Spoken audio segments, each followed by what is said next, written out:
It's Trey McBride season, and are expectations going to be raised with veteran players getting healthy? Let's discuss. You are Locked On Cardinals, your daily Arizona Cardinals podcast. Part of the Locked On Podcast Network, your team every day.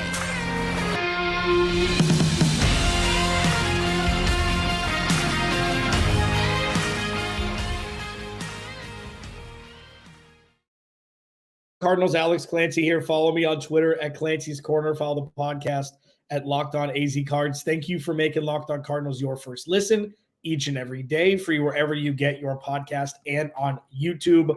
Today's episode of Locked On Cardinals is brought to you by the Game Time app. Download the Game Time app, create an account, and use code LOCKEDONNFL for $20 off your first purchase. Last-minute tickets, lowest price, guaranteed. First off, little cross promotion here. Make sure to go check out Locked On Diamondbacks, especially if you live in the Valley. Diamondbacks are headed to the World Series. A wild ride that shows something very interesting just in general.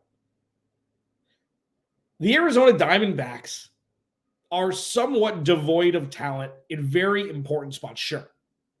Got a couple stud pitchers, a couple stud young players, Ketel Marte, but what shows is a team that plays together, plays good defense, and just rides momentum, doesn't make a lot of big errors, major mistakes. Beautiful things can happen. So when we look at the Arizona Cardinals, rebuild, rock bottom, starting from scratch, journey that we're experiencing right now, things can turn around a lot more quickly than people expect or think.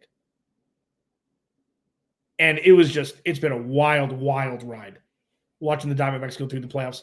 This could be the Cardinals next year. What's to say that it won't be? Especially with the offseason, they have the cap space, they have Kyler Murray coming back, things like that. A lot of things have to bounce their way, but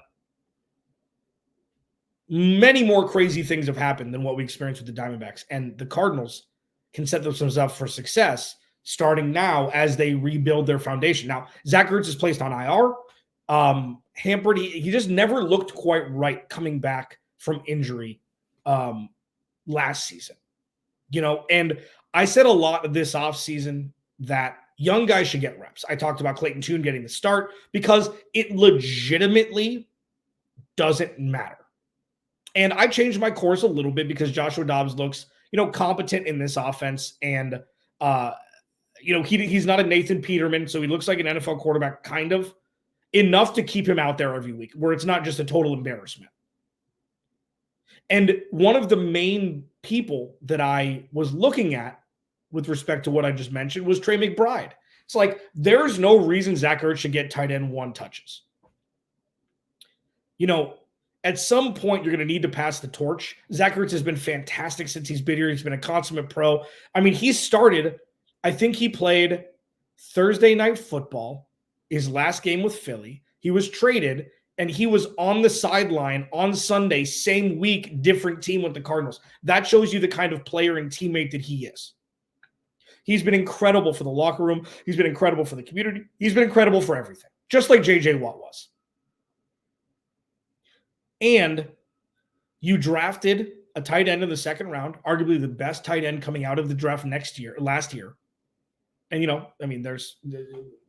hasn't necessarily come to fruition because, let's be honest, Steve Keim should have drafted him. Steve Keim should have drafted somewhere else. They didn't have a spot for him, and he's kind of played second fiddle. Didn't get a whole lot of snaps last year towards the tail end when it was him and David Blau running amok, towards the tail end of last season. But Trey McBride, his comp going into the draft was George Kittle. Excellent blocking tight end. Great in space, good hands. Nobody wants to get in front of him when he has the ball running downhill. And we've seen flashes of that. We've seen baby glimpses of that. And now it's time, even with Joshua Dobbs, who has been, the check down guy to Zach Ertz, especially in the first couple of weeks, kind of as his training wheels for this offense, it's time to unleash Trey McBride. Because in the NFL, if you've got one of these tight ends, you've got a leg up on the rest of the NFL. Now, the tight end position is starting to expand. It's starting to expand. Luke Musgrave, Sam Laporta, Kyle Pitts, kind of. You're starting to see these much more athletic tight ends in this day and age going more closely to a Jimmy Graham and away from, I don't know, Dallas Clark. I don't know. Dallas Clark was still a receiving tight end, but he was a big boy. He looked like a tight end. It's different now. And Trey McBride is big. He's strong. He's quick. He's got good hands, and he's a great blocker. So if you can get him in the game plan more, especially in running 12 personnel, I don't think that they'd go away from it. I think it's going to be Swain and McBride. I think they're going to still run 12 personnel even without Zach Ertz a lot. Set up the play action, and you can utilize Trey McBride. I hope that Trey McBride rivals the wide receivers for the most targets in a game every week. Because in this offense, and we have no reason to believe that Drew Petzing's going to go anywhere for the next couple seasons, this is what the offense is going to be. And if you can have a guy like Trey McBride be your second option and pass catcher's third option and have him, deserve those looks, that's massive. That's one of the last prizes, one of the last things that Steve Keim would give this organization. Now, can he live up to that? We don't know. He had good numbers his last year at Colorado State. There's no reason to believe that given more opportunity, especially in an offense that favors tight ends a lot, where he wouldn't succeed. And I just think the timing is obviously you never want anybody to get hurt, let alone an Arizona Cardinal, let alone anybody. You don't want anybody to ever get hurt.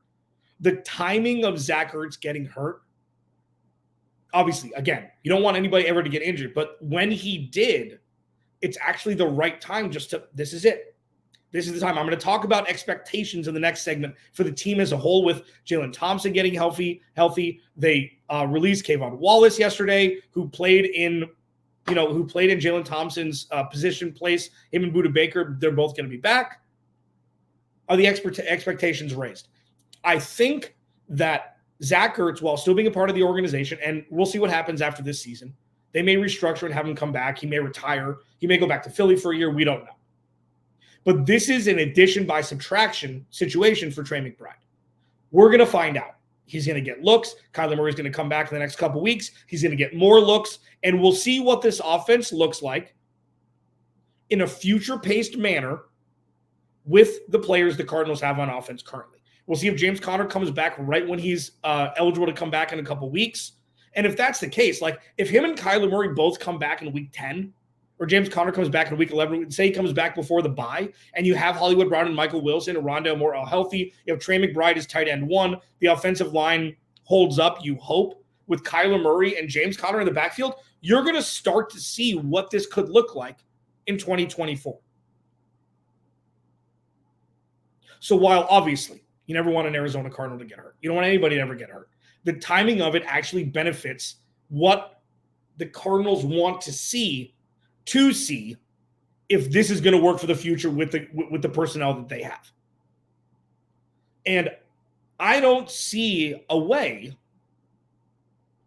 that Trey McBride doesn't flourish in this role. We haven't seen it. We've seen clips. We've seen flashes. He is I was going to say ballerina. That's not right. I'm going to pepper in pirouette somehow. And I think pirouette is a dance move. I don't think that's the Entenmann cookie thing from I Love You, Man. I'm just beautiful minding it right now. You got to give me a sec. Pirouette's the right one. Yeah, and I'm back. So there was, I think it was in San Francisco last year. Trey McBride pirouetted, caught a ball, was very, fleet of foot, and got into the end zone from a David Blau. I think it was a rollout to the right, and he ended up extending it and getting into the end zone in a game that didn't matter, in a score that didn't matter. But we've seen enough from Trey McBride for it to be like, yeah, this is when second-year tight ends pop. This is when it happens if they have the capability to do so, regardless of who the quarterback is. You could definitely see him have 8 or 9 targets on Sunday with Joshua Dobbs at quarterback. So we'll see Trey McBride's season. What are the expectations for the Cardinals for the rest of the season as veterans start to come back and get healthy. Let's discuss that next. This episode of Locked On Cardinals is brought to you by the Game Time app. I've already looked at Game Time for the World Series. They have flash deals. They have, here's the thing. I'm going to tell you a little bit about the Game Time app, and then I'm going to tell you what my favorite part about them is. Okay? So, whether it be football, basketball, baseball tickets, whatever it is, comedy, concerts, you shouldn't have to worry when you're buying tickets to the next big event. And Game Time's the fast and easy way to buy tickets for everything. Sports, comedy, theater, whatever I just discussed. Last minute deals, all-in prices. And this is the crazy part. Okay? You download the app, and I did this not 20 minutes ago. When you pick a seat, so it'll show you the seat and the price, you click on it, it shows you the view from that seat. So you look and you move your phone back and forth, and it'll show you what it looks like in a panoramic way so you can see exactly what it looks like from that spot. It's wild. So take the guesswork out of buying tickets with Game Time. Download the Game Time app, create an account, and use code LOCKEDONNFL for $20 off your first purchase. Terms do apply. Again, create an account, use redeem code LOCKEDON NFL for $20 off. Download Game Time today. Last minute tickets, lowest price, guaranteed. Locked On Cardinals, Alex Clancy here. Thanks for hanging out. Thank you for making Locked On Cardinals your first listen. Please go to the YouTube channel, hit the like button, hit the subscribe button. On our way to 2K, on our way to 3,000 subscribers. Thank you so much. Everydayers, thank you if you've been here since 2017. If this is your first listen to Locked On Cardinals, thank you as well. Football season is here, and Locked On is kicking up our coverage with Locked On NFL Kickoff Live. Every Friday, Locked On will go live at 2 p.m. Eastern on every Locked On NFL YouTube channel. Host Tanitra Batiste, Jarvis Davis, and Kyle Krabs will break down every game on the NFL slate to get you ready for your team's matchup, your fantasy lineup, your betting angles, and more. Plus, get the in-depth local analysis from our stable of NFL hosts across the country who know these teams better than anyone else. Find Locked On NFL Kickoff Live every Friday at 2 p.m. Eastern on any Locked On NFL YouTube channel. The Arizona Cardinals expectations may tweak a little bit. And it's not, the Cardinals are expected to make the playoffs. Stop. The Cardinals are expected to win this many games or lose these many games or whatever it is. Stop. What I mean by this is it's incremental. Okay? Kyler Murray comes back. Expectations are different a little. Jalen Thompson and Budda Baker are both back. Expectations are different on defense than they were when neither of them were on the field. Right? When James Conner comes back, expectations are going to be different. Wide receivers, expectations are remaining the same. Rondale Moore, expectations may heighten. He's leading the NFL in rushing yards from the wide receiver position. Weird stat, doesn't matter. That's cool. They're utilizing him properly. Or they're figuring out a way to best utilize the Swiss Army knife that could be Rondale Moore for the future. Okay? So these changes and these progressions and this maturity and growth from this roster, namely on the offense, has been incremental so far because this is just, as I've talked about a lot on here and other places where I scream from the mountaintops, is it's not about win-loss in 2023. It's about proof of concept and watching players get better throughout the year. Hollywood Brown's been fine. It's Joshua Dobbs. He's been fine. He's probably exceeded what I thought he would produce up until this point. Michael Wilson, when given opportunities and getting targets, he catches everything. He's not regressed. The game hasn't slowed down or isn't too fast for him. It's been fine. Rondale Moore has shown flashes.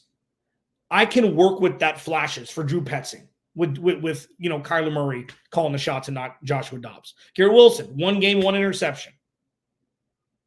The pass rush leaves a lot to be desired. Defense as a whole, but the Cardinals have been competitive. They turn the opposing team over. I think they have a plus 3 turnover differential. That shouldn't be happening with the second worst team in football. That's why I say, see the small things. The things that the Cardinals are doing well when they're completely devoid of talent. Because those small things will happen more and more and more as they infuse more talent into the roster. We saw with Cliff Kingsbury. I talk about it in 2021. I talk about this a lot. And this is one of my favorite things to discuss. kind of. It's not my favorite thing to discuss, but it's a good point of reference. Cardinals beat Tennessee week 1, 2021 by 100. I think they beat them by 25, whatever. They put up a 40 burger. Chandler Jones had 5.5 sacks, two strip sacks. And I was still, after week 1, I'm like, nothing's changed. It doesn't matter. Nothing's changed. And I got a lot of flack for it. I don't wear that as like, I use that as a, just a little wrinkle to the story. Like, I don't care, it doesn't matter to me, but I was like, nothing's changed because ill-advised timeouts, ill-advised penalties, wrong play calls inside the 10-yard line that resulted in field goals. Nothing changed. The foundation upon which everything was built was still broken. And sure, they were just more talented. They had so many good players on that team playing at such an elite level. Cliff Kingsbury could have gone into his pool in Scottsdale and sipped a Mai Tai, and nobody coached the game, and they still would have won those games. But the antithesis of that, in a positive way with what we're experiencing now, is they're not winning games, but they're doing things the right way for when they do get talent on this roster, they will win more games than they lose. And that is the important thing to focus on. When I talk about incremental growth, that's where, like, not seeing the forest through the trees, we're in the forest right now. Is that right? I pride myself on not editing these videos because I want you to see the real me. If I say something dumb, I'm not going to edit it out. We are in the middle of the incremental changes. So it's difficult to see. It's like, say you're working out or whatever, and, or 2 weeks go by and you don't see anything, but somebody sees you who hasn't seen you in a while, like 2 weeks down, like, man, have you been working out? You don't see it right away, but we're witnessing it through 7 weeks. They are doing things the right way. The majority of the time, obviously mistakes and everything, like nobody's perfect, no team is perfect, whatever, but this is a far cry from what we've seen. And this is no longer, it's not the last regime, so it's obviously going to be better. Are we holding too much weight is it just a positive that it's not the last regime and more so that it's about this regime? No. We are in the thick of Jonathan Gannon, Drew Petzing, and Nick Rowlis overhauling the dysfunction on the field and off the field that we'd experienced for a long time here. So with the expectations that I mentioned in this segment, expectations are going to go up incrementally because there's going to be more talent on the field. This is fulfilling on the, until they get these guys back, this is how it's going to be. They're going to get these guys back soon. So then we're going to see what it's like in second gear instead of first gear, third gear instead of first gear. And that is going to be incredibly fascinating. And it's probably going to come with some lumps. Lumps in the sense that they're probably going to win a couple games and they're going to drop out of the top 3 race. And what I implore people to do, you can do whatever you want. What I implore people to do, enjoy the ride, regardless of what happens. The more games the Cardinals win this year has a direct correlative to Kyler Murray playing well. The national media is late. The national media is lazy. Oh, you want that rookie scale contract? Not if you've got your quarterback for the future already. And I'm not so naive to think that Kyler Murray may come out and not play well. And then we have that other conversation.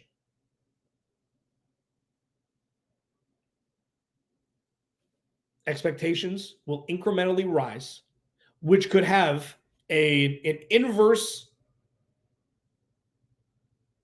I'm beautiful minding it a lot today. An inverse reaction to the Cardinals draft stock in 2024. And you know what? It's a win-win. But when you have the veterans come back, expectations will rise. And that's exactly what would happen in a functional organization who are setting the stage, building the foundation for greatness in the future. And they just need that infusion of talent to really like that match to get it started. And that match will be lit in the next month or so. And it's going to be wildly fascinating. Alex Clancy, Locked On Cardinals. Tankathon update. The Cardinals had an immaculate week I'll discuss next. This episode of Locked On Cardinals is brought to you by LinkedIn. LinkedIn and I have a history. I was on LinkedIn a lot, looking for jobs, networking. Young people out there, if you're listening to Locked On Cardinals, first of all, thank you. Second of all, network. Ask to talk to as many people as you possibly can. When my dad told me that when I was, just graduating college, I'm like, that's dumb. Why would this person in a completely different field, why would I talk to that person? Well, one of those people who was a friend of a friend ended up knowing the late Kwame Lassiter, rest in peace, who ended up giving me my first job in sports radio in Arizona. It's all through networking. And LinkedIn is an incredible tool, if not the best tool, to do just that, because each new potential hire can feel like a high-stakes wager for your small business. You want 100%. You want to be 100% certain that you have access to the best qualified candidates available, and that's why you have to check out LinkedIn Jobs. LinkedIn Jobs helps you find the right candidates for your team faster and for free. It's why small businesses rate LinkedIn Jobs #1 in delivering quality hires versus leading competitors. LinkedIn Jobs helps you find the qualified candidates you want to talk to faster. Post your job for free at linkedin.com/LockedOnNFL. That's linkedin.com/LockedOnNFL to post your job for free. Terms and conditions apply. This episode of Locked On Cardinals is also brought to you by PrizePicks. PrizePicks is the most fun I've had, winning up to 25 times my cheese this football season. You select 2 or more players, pick more or less on their projected stats, and place your entry. PrizePicks is really simple to play. You can make your picks and submit your entry in less than 60 seconds. Quick withdrawals, easy gameplay, an enormous selection of player and stat types are what makes PrizePicks the #1 daily fantasy sports app. They now offer Apple Pay too for quick and easy deposits into your account this football season. So go to prizepicks.com/LockedOnNFL. Use code LockedOnNFL for a first deposit match up to $100. Again, go to prizepicks.com/LockedOnNFL and use code LockedOnNFL for a first deposit match up to $100. So the expectations conversation is fascinating because it's not one that's really top of mind. It's like, okay, how are they going to stay competitive against Baltimore? And I will be doing crossover Thursday with Kevin Ostreicher from Locked On Ravens tomorrow. It's one of my boys with this platform. I'm super excited to do that. Very smart guy. Says it like it is about the Ravens. I'm excited to talk about Lamar Jackson, about OBJ, about Zay Flowers, Mark Andrews, etc. That will be tomorrow. So keep that locked in, YouTube, wherever you get your podcasts, etc. It's just a fascinating conversation. It's something that expectations are not directly correlated to wins and losses, but they are definitely correlated to level of play. Cardinals have lost 4 in a row. Okay. So with Tankathon, the reason why I do this segment is just to keep people abreast of situations. Okay. So the quick one is Houston was on a bye last week. They're set to pick 16. Okay. There are, let me see here. Let's count together, shall we? 1, 2, 3, 4, 5, 6, 7, 8, 9, 10, 11, 12, 13, 14, 15, 16, 17. So over half the NFL has 2 or 3 wins. So it's still a log jam. And that's good. The more a rookie plays, you hope the more he loses, and that would be great for the Cardinals. Now, if he doesn't, and it's CJ Stroud, and if they contend for the NFC or AFC South, good for them. Cool. Doesn't matter. For the Cardinals, every team that had 1 win, aside from them, won last week. Chicago, Denver, Giants, New England. Massive. Okay? And this is just, I know I'm talking out of both sides of my mouth, but these are 2 completely separate conversations that need to be had. As we currently sit watching the Arizona Cardinals, they're in a prime position to draft in the top 5 next year. We'll see what happens when Kyler Murray comes back, James Conner comes back, Jalen Thompson comes back, et cetera, et cetera, et cetera. But as of now, through 7 weeks, the Cardinals are in prime position to get, to draft Marvin Harrison Jr. or to trade back for a lion's share if Drake May garners 2 first-round picks, et cetera. We can have that conversation later. We're going to have plenty of those conversations. I think that it's important, though, that, we just discuss every week for about 5 minutes or so where the Cardinals sit. And through 7 weeks, if you were in the camp that you want the Cardinals to get a top draft pick next year. Let's just say that that's the universal thought. This season could not have gone any better. And it's not because they're losing games. The Cardinals haven't gotten blown out at all. Yeah, they lost to San Francisco. San Francisco is an all-star team. It's kind of coming back to earth. Interesting. But they were an all-star team. Every other game that they've played this year, they've been in. It's been a one-score game for the majority of a lot of these games. And that's fascinating. And the Cardinals offense has been terrible compared to what it could be with, better quarterback, and the offensive line's been bad on the left side, et cetera. Like, this is the exact situation that you hope for through 7 weeks for a team that's rebuilding. Be competitive, don't embarrass yourself, turn opposing teams over, and lose. That's that sweet spot. That's a sweet spot of when you're in a lane on the freeway, I'm going off my rocker today, but you know what? It's under control, so that's fine. When you're on the freeway, and you're like, man, you want to switch lanes, and then two cars that are ahead of you both switch into different lanes, and it gives you that runway. That's like threading the needle that we've had with the Cardinals this year, and it's been great. It's been great. Obviously, you don't want to see guys get injured with James Conner and Zach Ertz, but all in all, the Cardinals have played pretty well with a bad team and lost the majority of the games that they played. That's going to pivot quickly when Kyler Murray comes back. But for now, it's not so bad. Proof of concept is there. They don't have the talent on defense especially, and we'll see what happens when the veterans come back. We'll see what happens with Garrett Williams if he's able to kind of move into that CB1 role. We'll see if BJ Ojulari can, now I think he's almost fully healthy. He hasn't played very well this year. We'll see if Michael Wilson can take that step forward. Like, this is exactly what I thought this season would go like, with more player-centric conversations, losing a bunch of games. I'm shocked that they've been in contention every week, especially with the roster they've rolled out, but they have, and that's awesome. Things are changing in the desert. Buckle up. These next couple seasons are going to be fun. Locked On crossover Thursday tomorrow with Kevin Ostreicher from Locked On Ravens. I'm Alex Clancy. I'll talk to you tomorrow.